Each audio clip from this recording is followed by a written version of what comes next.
And in particular, I would like to welcome Minister Farrakhan and his delegation who have come to visit us here. The people who are here have already introduced themselves, and you can see it's quite a cross-section. And we are grateful and thankful that you have come to see yourself what Zimbabwe is against what they are saying it is. And you have made your own judgment, and I'm sure when you go back, you will tell it as it is. Let me just give you a brief background of why we are here today and why you are also here today.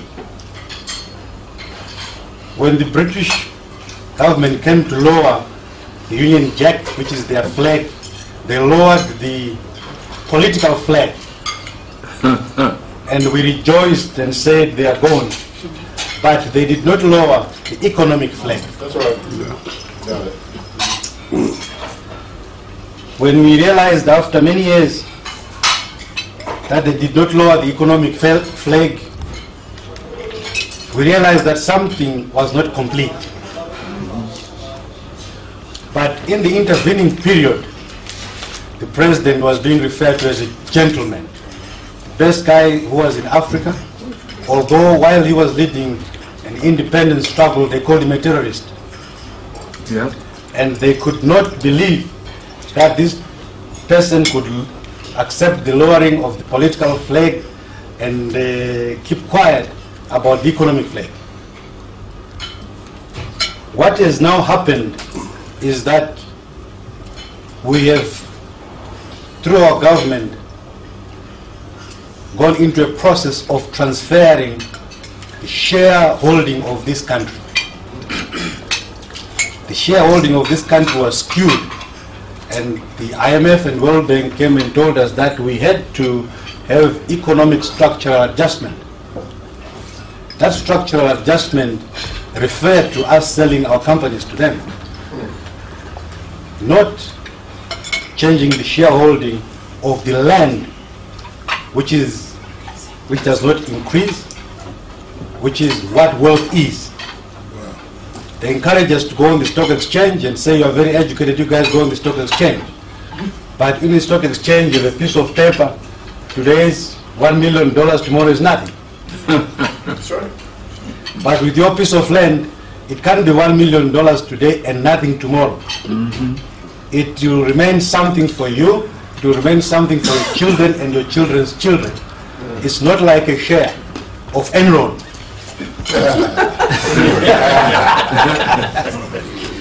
And welcome. Don't end it. And welcome. Maybe we don't understand how the stocks work. We are more confident with our stocks here, which is land. So you got the right stock, brother.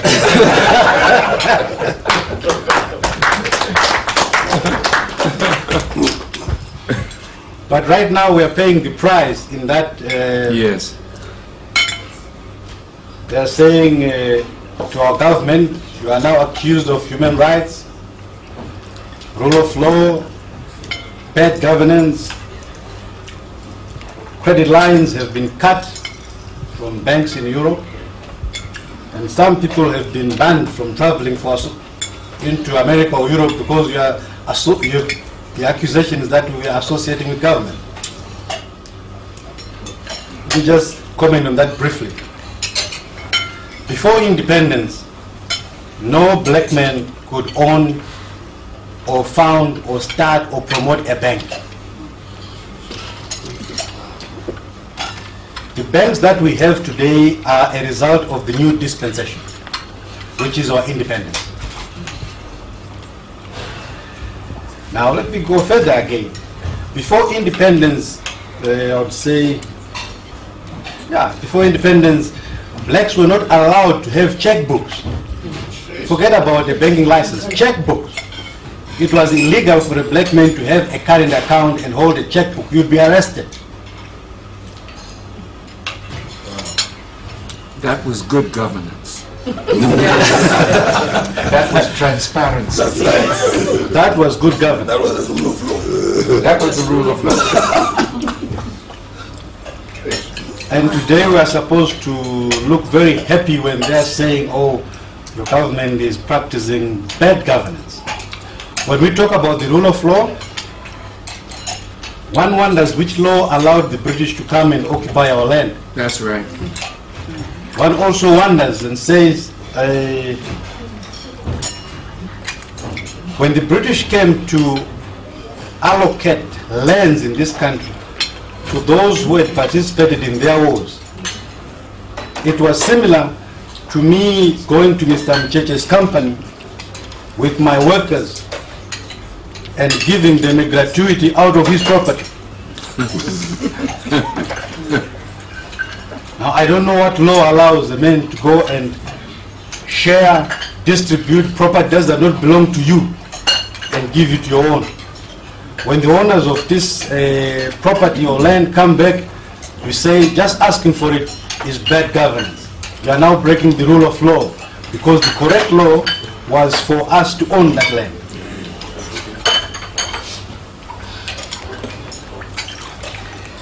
The effect of the cutting of credit lines to financial institutions here and cutting of aid, Minister, is such that most of our healthcare services have gone down.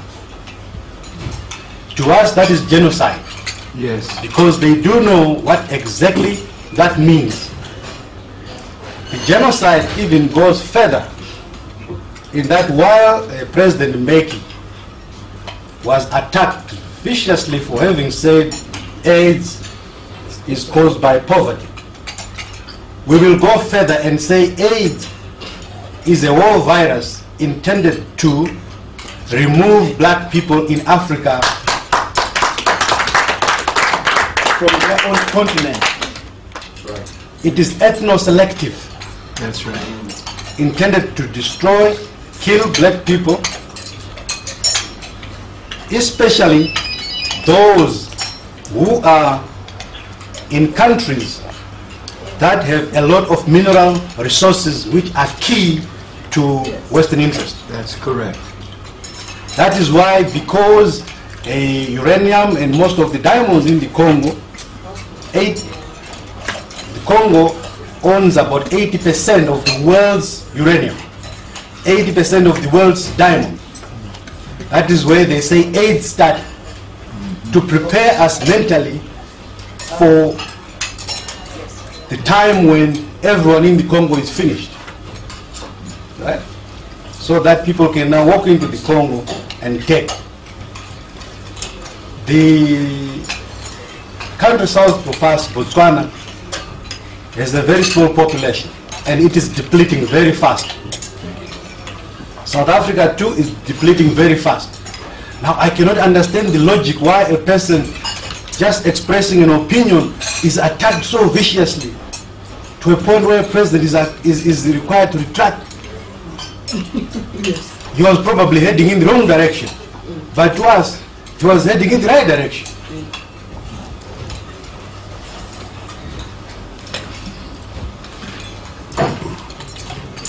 If you look at human rights, Minister, we can give you lots of examples.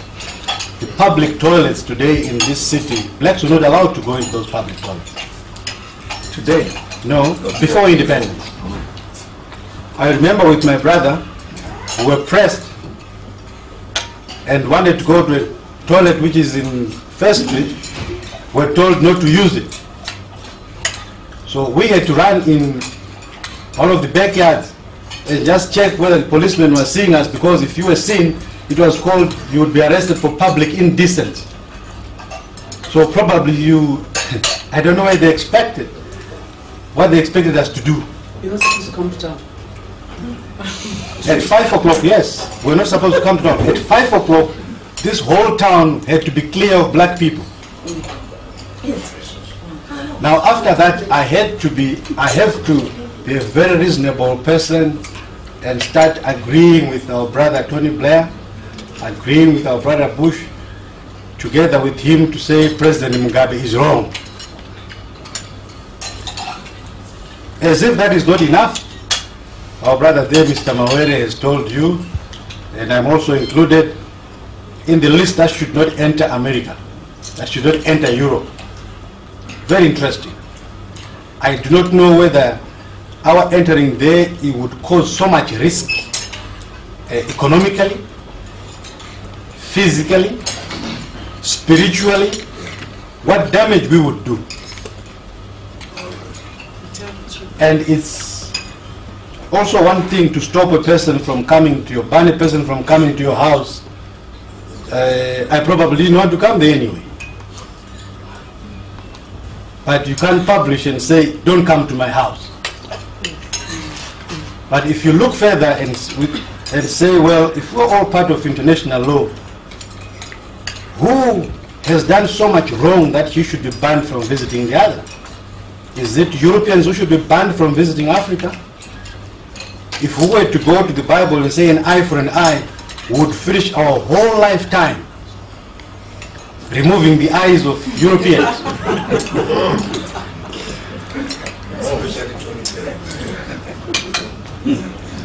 Finally, Minister, I brought this cross-section of people here because when we were still at school, growing up, I was telling San here that I did look at a number of videos about you, and I was a student activist, and we liked the way you told it as it is. And would look at your videos, get inspiration from them. And today we are here to say to you, you are welcome to Zimbabwe. You are part of us, you're one of us. If I was to behave in the conventional manner that banks should behave, or that the so-called professions should behave, we shouldn't be meeting with you. Because you are supposed to be a person who is proscribed, a bit risky,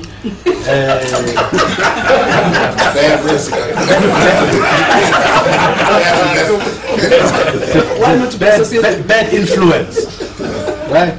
The influence which is good is from Tony Blair, from those who have banned us, Mr. George Bush, and Europe.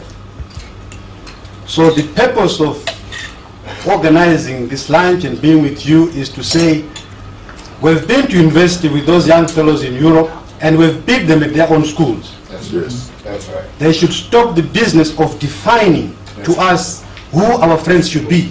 Yes.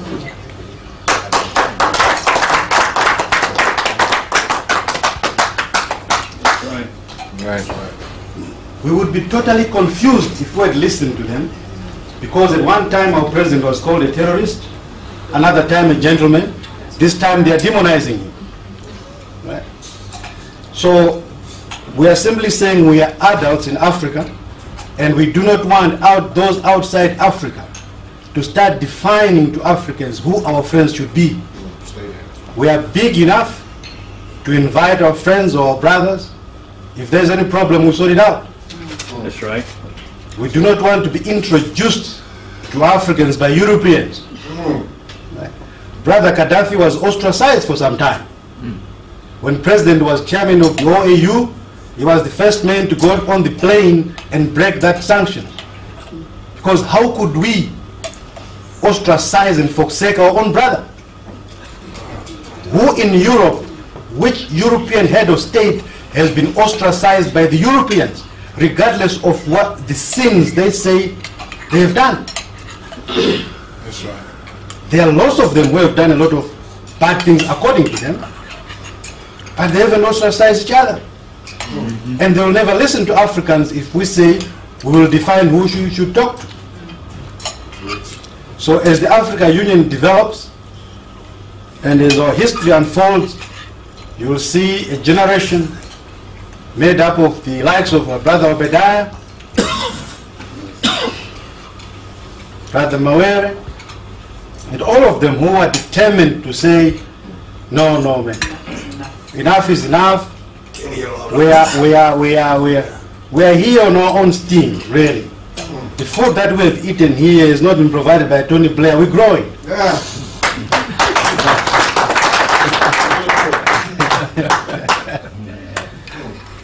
And we when our brothers come to visit us, it is at our invitation. And those who simply feel that they want to come back home, they should be confident to simply come and visit and know that they're welcome. You never give notice when you want to go back home. You simply arrive. That's right. Stay there. That's all right. I like that. Minister Farrakhan, thank you very much for the visit.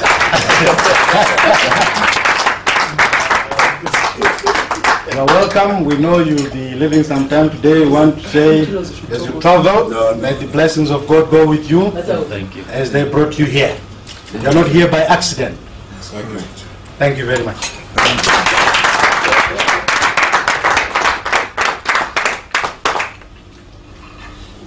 Is it time for me to respond? Yes. In the name of Allah, the Beneficent, the Merciful, we as Muslims never do anything without invoking God's name and seeking His help. As a Muslim, to my Christian family, we as Muslims could never be Muslims without belief in Jesus. And our belief in Jesus is exceedingly strong. Most Christians do not know that Muslims believe in Jesus. And as a Muslim, we not only believe in Jesus, but we believe in the gospel. We believe in all the prophets that came to Israel, to the children of Israel. So we believe in the Torah, or the Old Testament. And we have one up on you because we not only believe in the books that God gave to you, we believe in the book that He gave to Muhammad, peace be upon him.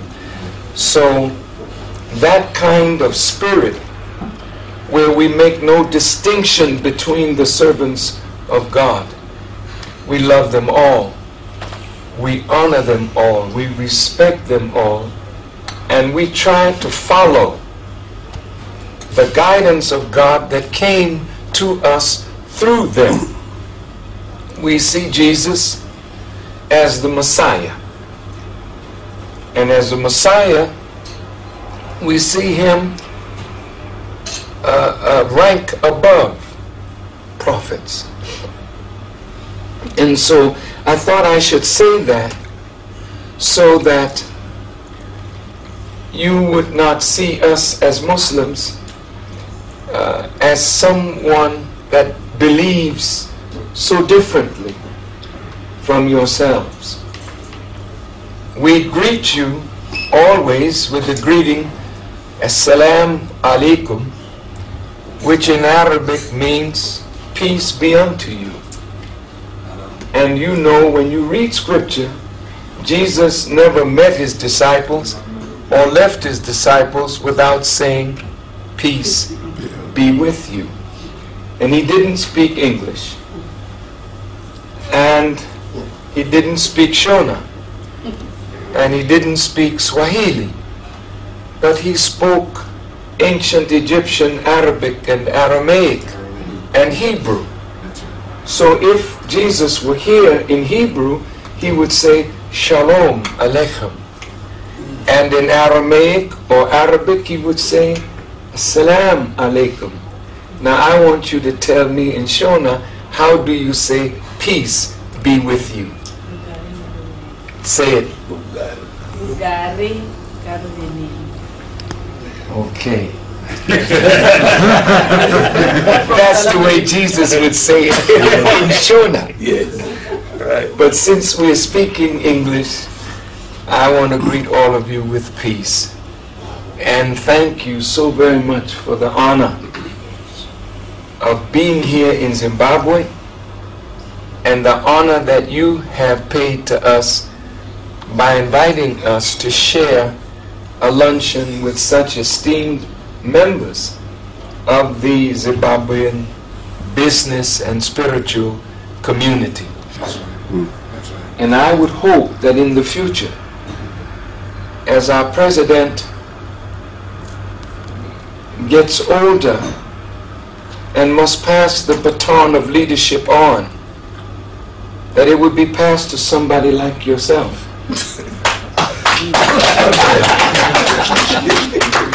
Who is highly intelligent, highly committed, and one who loves Zimbabwe but also loves Africa and feels a Pan-African spirit and has character That's right. and integrity. That's it. And those are the characteristics, not that he has by himself, but all of you have the same. But I see in a young man those things that make me know that Africa is really secure. Well, Africa is secure. Africa is good. I heard it last night in my dear Reverend Obadiah. I hear it again today in you. And I go away feeling very good That's right. about the future of Zimbabwe. And I thank God for the Bushes of the world and for the Tony Blairs of the world. Because sometimes, if it's not for these ill winds, people who need the warmth of each other would never come together. But because of a Tony Blair and a Bush and all the wicked men that are in this world, you have common cause now to unite in spite of differences for the good of Zimbabwe and for the good of Africa. Now, I'm honored to be among business people, farmers, because farmers to me represent the engine of life itself. That's right. Without a farm, the banker can't count money, he would have no energy without food. And so the farmer in Zimbabwe and indeed in Africa and throughout the world should be an honored community, because those who work with the land and work with seasons and depend on rain That's it. and know how to cope with the natural enemies of that which they're trying to grow and develop. We ought to use that same natural knowledge that comes from working with agriculture to know that as there are natural enemies to everything that God creates, the white man is a natural enemy to the black man. And if you don't see that now, I don't know when you will ever see it. Now listen to me. I'm not a racist. I'm not a racist. I hate racism. And I would never attempt to exalt one race over another. But I want to give you a perfect example of why I say he's the natural enemy to you. And the only way you can put a natural enemy under check is that you must be strong in the nature in which God created you. Then you can check the weakness of his nature to exploit you and supplant you and take advantage of you because of ignorance. The Bible says, my people are destroyed, not because they're black, but they're destroyed for the lack of knowledge. And it is a certain kind of knowledge that you need in order to fight. Come on, brother. And fight successfully. Go ahead now. Now, I'm going to give you an example. And I'm going to sit down. But you know, I love to preach. I can't help it, Obadiah. Can I tell you something? I love that, brother. And whatever I know, Obadiah, in truth, I'm your servant. Because I see so much in you for the future of young preachers right. that if they preach the gospel That's it. from that enlightened spirit that you have Amen. of love for God, love for Christ, love for the soil, love for the people of the soil, then, brother, you have a great future. And I was so glad to see you on television this morning, and Zimbabwe TV gave you some minutes or some seconds to talk to the people, and I think they need to hear more from you. But let me go to what I wanted to say. I'm going to use your president as an example, because he was so gracious in receiving us. He didn't have to do it, but he spent over 2 hours giving us the history. We wanted to meet with the Minister of Information, the Minister of Land, the Minister of Mines, the Minister of Education, but we met them all in him. And so he gave us a well-rounded view of Zimbabwe. Now, when he was in the bush, not President Bush's bush, when he was in the bush fighting alongside Joshua Nkomo and the great warriors, men, women, and children who were fighting for the liberation of this land, the Bushes of the world, the Tony Blairs of the world, the white people of the world referred to him in the language of terrorists.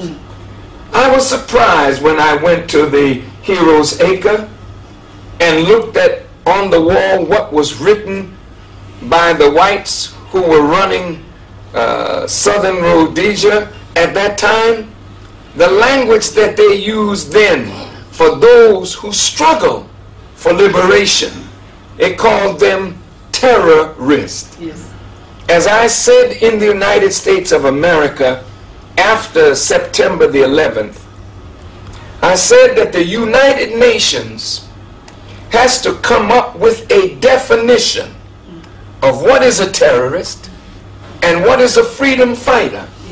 Raise the standard so that you have a definition that we can look at, universally accepted, that one man who is a terrorist can be defined as that, but no freedom fighter can be charged with being a terrorist when he's fighting to liberate his land from the occupiers. Now, having said that, when the terrorist Mugabe became the victor over the whites, and you notice how quickly they came to talk when it looked like he was about to take the capital. The same way they talked with Charles Taylor as he was about to take Monrovia.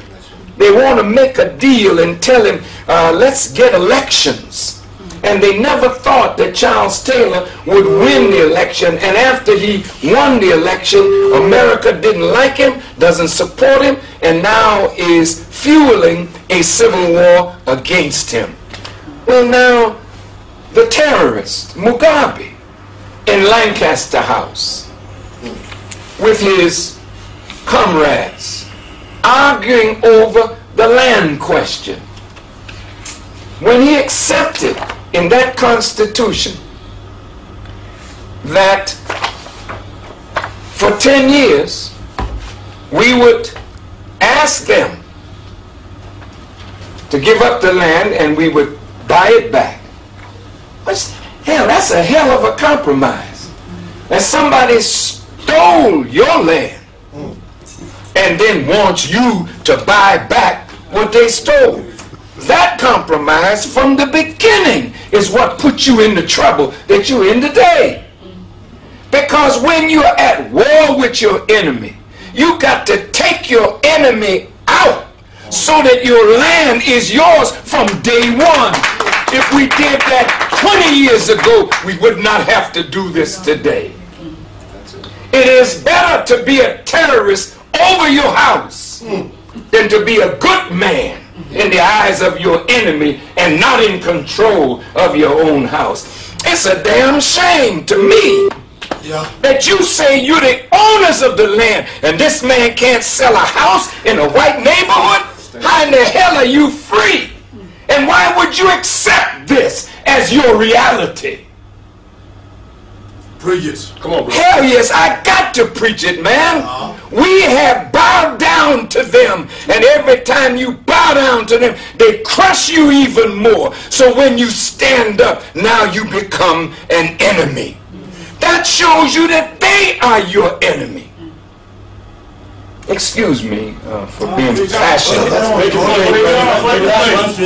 You know, I'm just passionate because I love you. I love this land. And I hate to see what the enemy has done and what he continues to do. And as long as the president allowed them to stay here, I mean, think about this. Ian Smith, when you look at all those bodies, those skulls, and those graves, when you win, you don't even bring your chief enemy to justice. You don't try him. You don't kill him. You allow him to live here and own land. See, that's the goodness of your heart, because you don't know your enemy. And you really don't know yourself. But if you knew yourself and you knew your enemy, you would deal with your enemy like an enemy. And I have to say this to you, Reverend.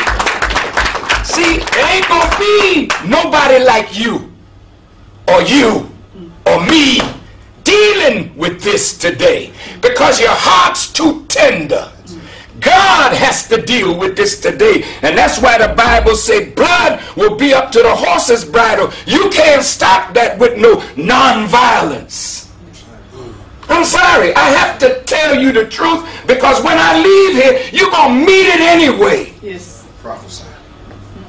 God is going to deal with this. And if the white man don't back up, you're going to be right back to war again. And a curtain of blood is going to rise from South Africa all the way to the north, because the white man is not going to give up without a fight. And you know I'm telling you the truth. Stay there. Stay there. Well, excuse me. That was that ice cream. That's what it was. Something in that ice cream. Give him some hope. I'm sorry to raise my voice. It's fine. But, dear family, look. I'm hurting because I see.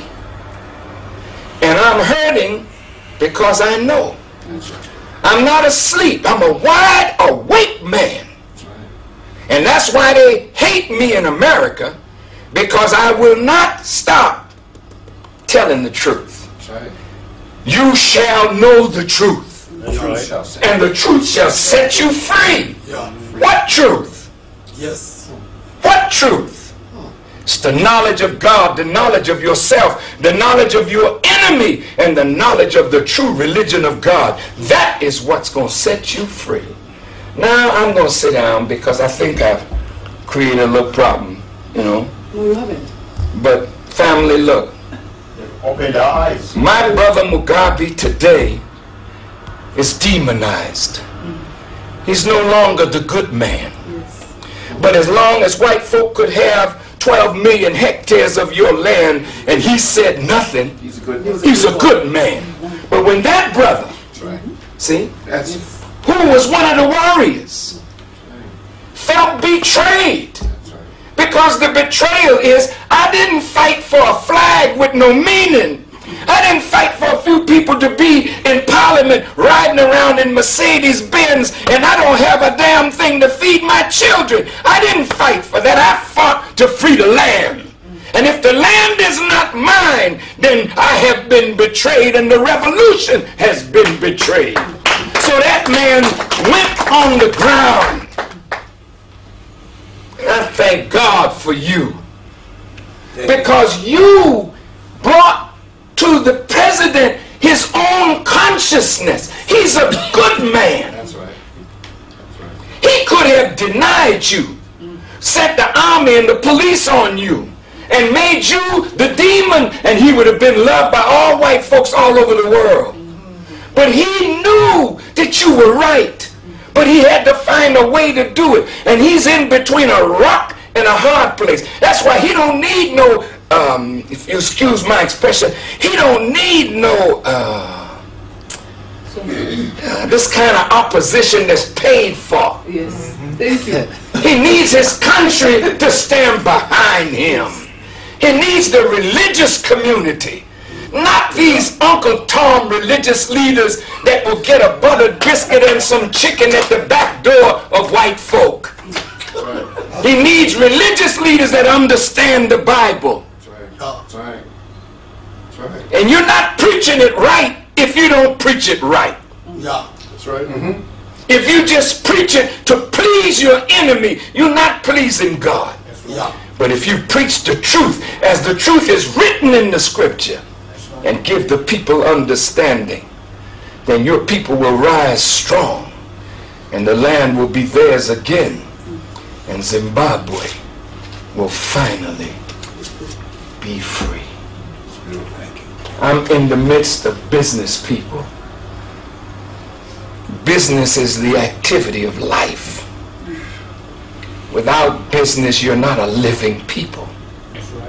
And that's what marked us as being mentally dead, because we were not providing the goods and services that our people need: food, clothing, and shelter, industry, trade, and commerce. That's the work of living people. That's it.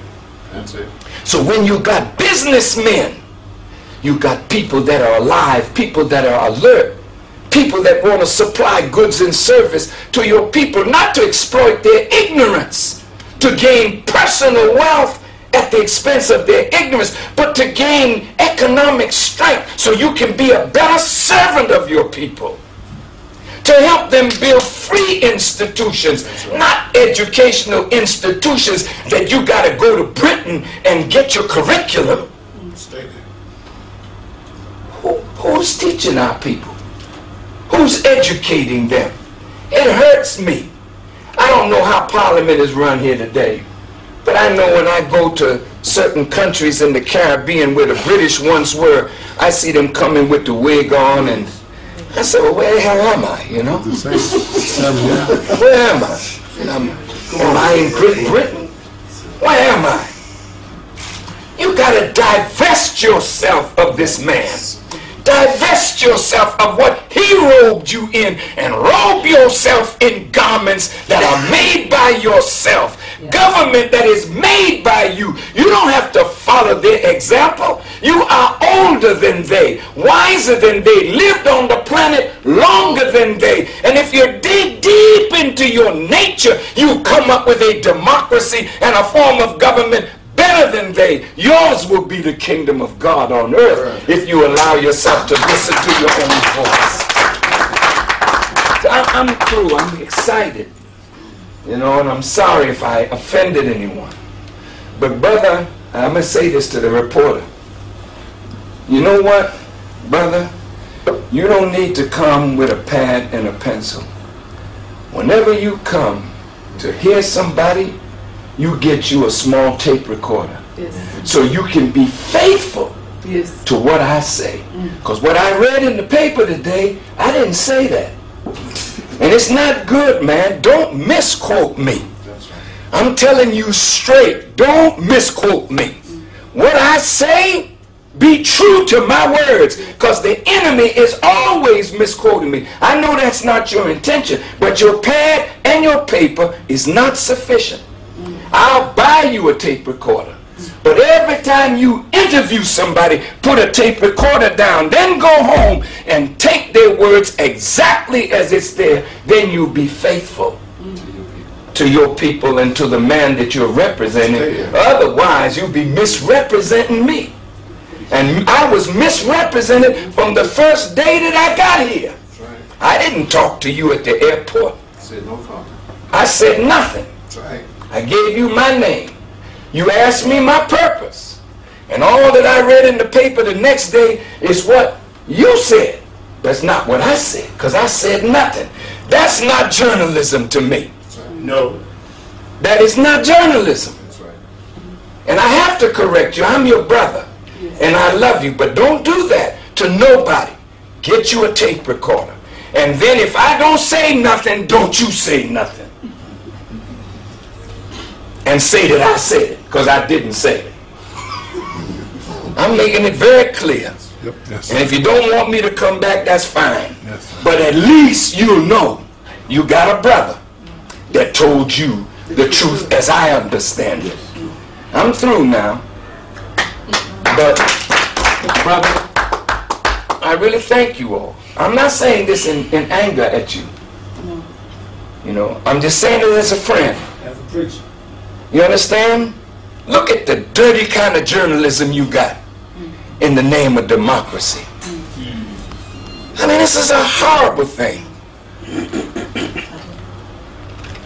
You know, opposition is not wrong. It's not bad to have an opposition.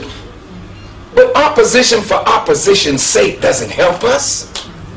Opposition where you got a better idea or a different idea, you put your idea forth and let the people decide. But just to be so negative, to beat up on your president, beat up on your leadership, it's not wise. It's not good. You're allowing the white man's system to help you tear up your own house. Say that again. That's right. That's right. In no way, when they had a referendum on land, should the land question have lost in the public. That should never have happened. And you know what it says?